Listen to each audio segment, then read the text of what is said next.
राधे राधे दोस्तों। जीवन में कई बार ऐसा मूड आता है जब हम चारों ओर से निराशा से घिर जाते हैं।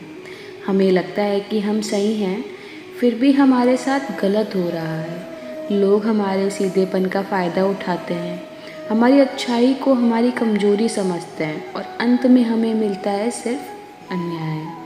उस वक्त मन में एक ही सवाल उठता है कि हे ईश्वर, क्या आप मुझे देख नहीं रहे? मेरे प्रिय भक्तों, श्री कृष्ण भगवत गीता में कहते हैं कि जब तुम्हें लगे कि पूरी दुनिया तुम्हारे खिलाफ है और तुम्हारे साथ अन्याय हो रहा है, तो कभी ये मत सोचना कि तुम अकेले हो। भगवान की आंखें हर उस आंसू को देख रही है जो तुम्हारे आंखों से गिरा है।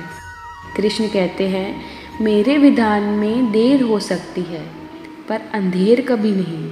जैसे ऋतुएं अपने समय पर आती हैं, वैसे ही कर्मों का फल भी अपने सही समय पर ही मिलता है। आज जो व्यक्ति तुम्हें दुख दे रहा है, वह असल में अपने आने वाले कल के लिए कांटे बो रहा है। अन्याय के समय सबसे कठिन काम है शांत रहना। अक्सर हम गुस्से में आकर वही गलतियां कर बैठते हैं जो सामने वाला कर रहा है। लेकिन याद रखिए, यदि आपने अपना धर्म और सत्य छोड़ दिया तो आप में और उसमें कोई अंतर ही नहीं रहेगा। कृष्ण कहते हैं, तुम बस अपना कर्म करो और मुझ पर विश्वास रखो। शांत रहने का अर्थ कमजोरी नहीं, बल्कि ईश्वर की न्याय प्रणाली पर भरोसा करना है। जो व्यक्ति सत्य के मार्ग पर अडिग रहता है, स्वयं नारायण उसके सारथी बन जाते हैं। तुम्हें बदला लेने की चिंता करने की ज़रूरत नहीं है। ब्रह्मांड का नियम अटूट है। जो आज तुम्हें रुला रहा है, उसे उसके कर्मों का हिसाब पाई पाई चुकाना होगा।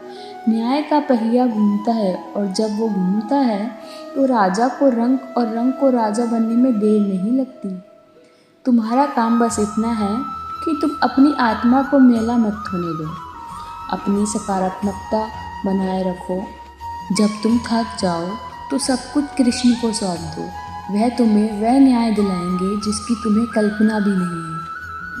इसलिए यदि आज आपका मन उदास है और आप अन्याय महसूस कर रहे हैं, तो गहरी सांस लें और मुस्कुराएं, क्योंकि आपका न्याय करने वाला स्वयं वह है जो पूरी सृष्टि का स्वामी है। बस कर्म करते रहिए, सत्य का साथ मत छोड़िए और विश्वास रखिए। जीत हमेशा सत्य की ही होती है।